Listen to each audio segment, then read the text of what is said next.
In this video, we're going to cover why having bicep tension in your drawing side is actually extremely important to a clean release.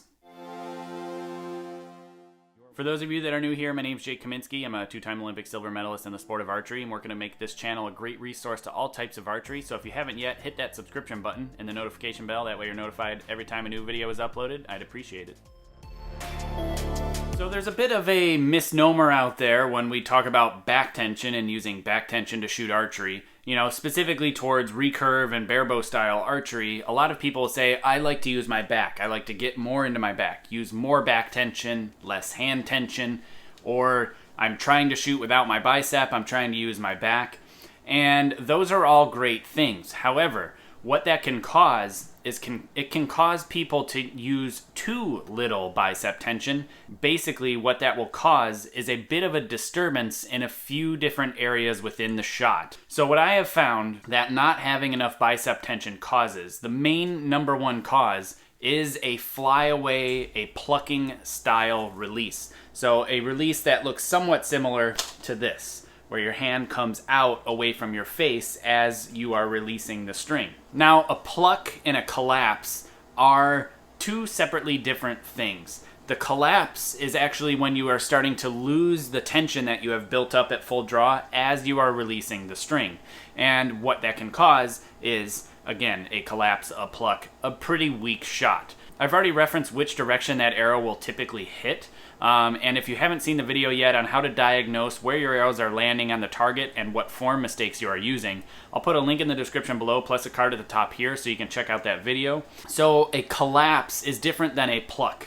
Okay, a pluck, you are maintaining that tension through release and follow through, but there's a disturbance in your draw side when the fingers are coming off the string. So what happens is many people, as they come to full draw, they will either transfer I just broke my stretch band. I'm gonna have to make a quick repair, and I broke it again. Looks like I need a new stretch band. I think this one's seen its time. It's old, very, very old.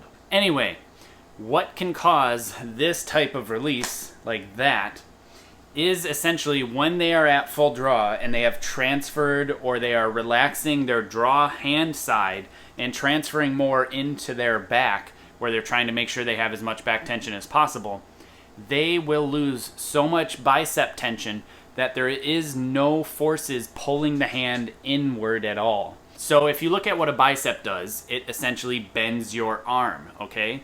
And if you do not have bicep tension, that means it would freely be able to open whenever it would feel like it, basically.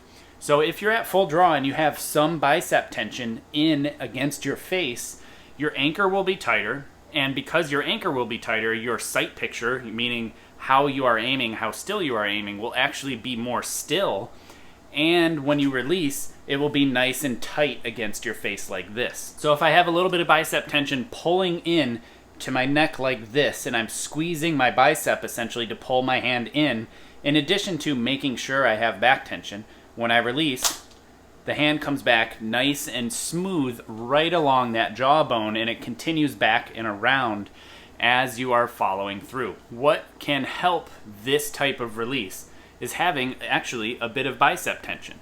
So pulling into your jaw, into your anchor, and pulling tighter in against your face, in against your neck, is actually going to help clean up your release. Now, something that I've talked about many, many times is maintaining tension and direction. So whatever tension you've built up at full draw and whatever tension you've engaged into the system, you need to maintain it all the way through release and follow through. It is really, really important for a strong, consistent, repeatable shot. I've already covered tension and direction in a recent video that I broke out from my other form series videos, and I'll put links in the description below plus a card at the top here for you to reference that in case you haven't seen it yet. Another great reference and a great resource for archery form and how I shoot my bow is links in the description below to form series, as well as this book here, Total Archery Inside the Archer. It's written by my coach Keesick Lee as well as an old teammate of mine, Tyler Benner. It has a lot of information from anchoring to hand position in the bow, you name it. Literally everything is in here on how to shoot a recurve style bow. So if you haven't picked up a copy yet, I would recommend it. Links in the description below, both on my website as well as on Amazon in case you prefer shopping on Amazon.